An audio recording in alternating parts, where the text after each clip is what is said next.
sabar ya, Nduk. Apa-apa. Wong kok ngene.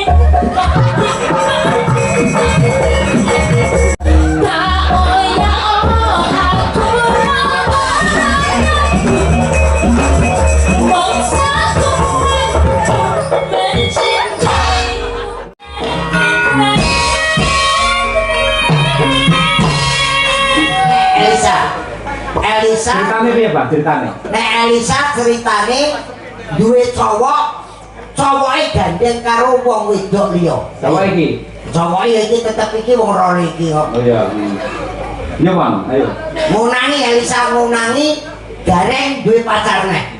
Nah. Bagaimana tindakannya Elisa? Yuk, masa aku ngaku. Ya ora ngaku lho. Iya lho. Mamre dadi geger kok. Ayo sa, ndi mikir. Taikoni langsung. Wah, iki. Nah, iki. Oh, robe. Wingi chattingan kae tulisane apa? Syukur. Chattingan wingi sing mbok jenengi bakul kes kuwi sapa? Terangno. Aku kudu mbok jelaske, aku tresnani kamu tuh beneran loh. Betina tanggur lagi ndok ceplol. Dari patmo kok ngene loro. Sandok goreng, indomie goreng, ndok ceplol apa-apa mau calok akawekno. Apa kurang aku kemati karo.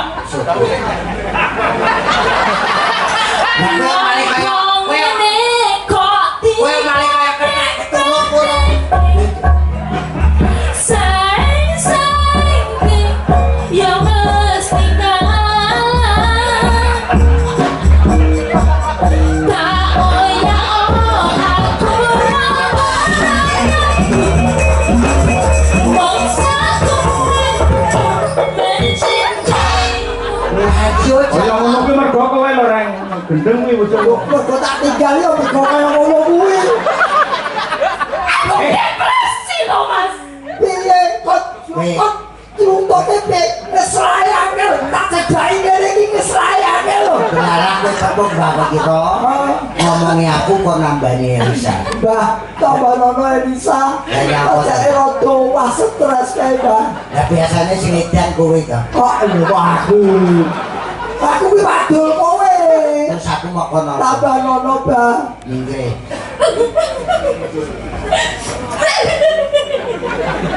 Betul bosone ya kok kaya sunan sunan sama tombol teko loro.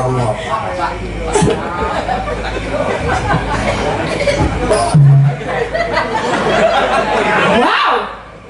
Aku tidak. Kok nangis. Ini suarane nyanyian iki. Kok iki wong edan modern iki cetok. Tak kandhani iki. Tepuk bosone ya kaya asem sunan sunan sampe tombol teko loro lunga. Sabar ya, Nduk. Apa-apa. Wong kok ngene.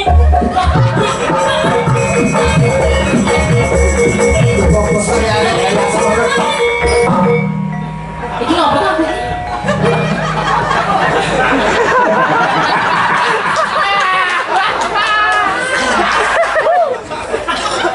Rasa ditabani selawase dikol ngene. Guys, wong edan jenenge Kasiman iki ya apa kur-bengak-bengak karo kukur-kukur. Wes, kiyaine kok edan-edanan. Kowe malah rumah kula, malah kecekel iki rasane iki. Kecekel, singkat padat. Kecekel. Tegese mboten ngoyon lho. Ngene iki terus menyuruh wae dadi lho. Ngopo kowe urusanku kok menurut dadi. Aku mau usul. Karo masaku kok. Alah, mengke-mengke aku. Wah, aku ki seneng nyambut gawe karo wong pinter ngene iki seneng. Ngene Ren.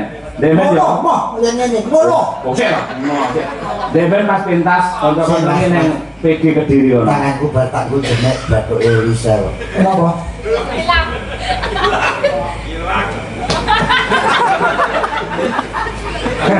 Iki. Ben, sewengi. Wah, kok arep tak males ya. Tak males kowe. Tangkis.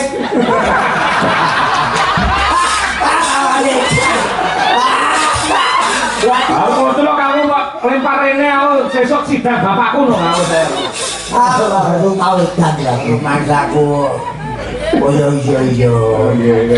Iki sing diarani teater komplit iki ya panggung ini jere sapa? Jadi Iya. ini aku rasa. Ya kok iki serang ngentahi aku lho, malah kanca dagelan ngentahi. Padune wong golek dhuwit cangkeme kok neko-neko. Aku gedhe gak dulu. Wis gede yo pegaten aku. Barekno banyu susuku. Ayo kowe. Yo, tuti kowe ora tak pegat kok. Tuti umrah kok, Mbah. Oh, wah jan iki nyambut gawe kepenak ya ngene. Nggih, ngoten iki. Nyatane nggih, jan model ngeten iki lek nggih limbuhan di daerah-daerah umum, mboten jalan ngeten iki. Ning nyatane bareng temedun panjenengan senior kabeh, santai, ning nyatanipun sing lenggah tasih kathah. Oh, niki. Mergo pancen suwe ngrasakne pahit gedering tanggung iki piyai kalih menika. Ora pahit kok gedir barang kok. Lah nggih, nggih. Tak kira lek jare sapa. Panggung ki yo rekoso iki. Nggih. Ya alhamdulillah ya cara-carane tak sekolah ki sangune akeh. Nah, kuwi. Jadi kepentus apa wae iso indo iso golek selah. Lah edan wis suwe. Wis edan sing suwe, wis edan suwe tur yo kebak pengalaman. Dhewe sapa? Jare aku. Ya ampun. Mau enten tamu ndek rengu nggih. Oh jake. Mbak Elisa, yo. Bodi Yusume iki sewengi mung tahan-tahan tok. Lho kalau mongso kudu ngono kuwi. Malah lek isu-isuan malah sing basa kobong-kobong malah apik kan. Tahu nek Klaten karo Abahe kan loro cul-kecul ngono dan krakrik-krakrik tok. Sampai dalange wah tulungono anak-anakmu. Wong Gading pancen wong budaya kok. Jadi sapa ora? Ora kalau tidak tepatnya orang budaya ngene iki mau yo anyep. Nek wong Gading dasare penikmat seni. Lho ngene kok suwe ra wayangan iki. Lah iki lagi dirintis to Mas, dirintis wiwiti saka Pak Juwarto. Lah bareng akhirnya menular. Iki Pak Juwarto bersih desa setahun ngarep wayangan nek Gading ki meng Pak Lurah iso ngomong aku. Alhamdulillah. Heeh, dalange kelentreng. Oh, dalange kelentreng sidane kudu eni sapa padha bidene. Ya berdiri Mbak Elisa karo sapa bangun. Oke, nggih. Lagunya apa, Mas? Rengu. Mbok telu pisan. Rengat Nanti ada rengu. pemanik juga nanti sama dia. Oh iya ding siap. Oh iya siap. Nggih. Oh iya. Ya. Nek sing ngadeg iki minggir. Oh iya. Nek ketujak sirahmu nesu. Modelnya kayak pelawak tuwek-tuwek banget ngono. Yo iso 20 tahun kasno aku karo bareng kok wis gak nyambung nggih. Wis lha kok iso. Lah padha budheke. Padha budheke wis anu reng iki wonge njaluk jula-juli sapa ngomong. Ora seneng jenaleki yo. Iya, kok ngenteni song saiki wis budhek kok bareng ngono. Aku sing waras karek sisih, sing kene lho sing budhek. Iki jebol iki gasine jebol. Sing kene iki lho, kene iki budhek. Halo. Iki waras. Oh sing kiwa sing laras. Biasane kan sapi wedhus. Oh iya. Wis umum kuwi. Langsungan lho modele. Ini berarti waras, nek ra waras ra mungkin bengung. Ora waras ra. Nah ye. Ora sudi. Kasar. Oh, aku ngono bojone karo aku kok. Apaan? Sampun. Monggo diaturaken rengu pamudhut saking sinten Mbak niku? Dari Pak Antoni Sakono Jakarta Timur. Oh nggih dipun aturaken. Monggo. Iki lagu lawas iki. Rengaremu adik mikir apa? Kuwi kalau rengu kalau es arep kocok kabeh iki lah. Aku seneng karo anake Pak Sukron siji itu. Ya kowe seneng aku tak pikir jam 3 lho isan aku. Iku piye bari iki? Ora Tahu kok Mbak Sukron disusul abahe nganti setengah papat iki gara-gara aku mau bare. iya. Pak Sukron nyampe wis gak. Wong nyampe piye to piye? Tenan iki dagelan loro lagi seneng-senenge dagel iki. Ojo barke pokoke. Lah lek ngono melu lakon ae gareng. Bari kan ponokalan tampil terus nanti tante kayon. Oh, ayo. Ayo. Nang ndi? Empo. Lah iya. Kok lah iya. Padha gedhe ya. Karena kita umurnya 85 lho kan. Pokoknya relu dipenatarakan ya. Saja eka tadramu anakku ini sakonamu ini kakak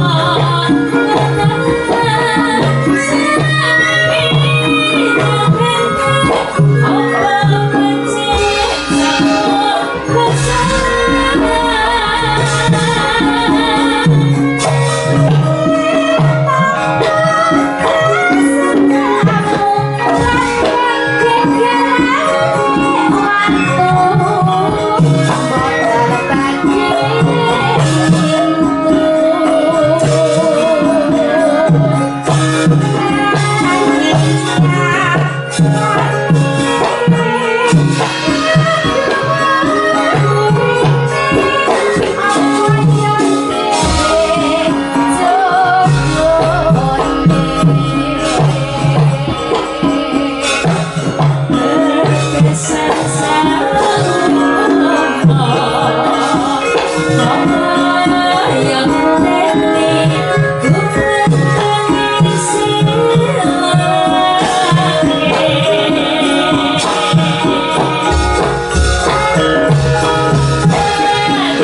Karya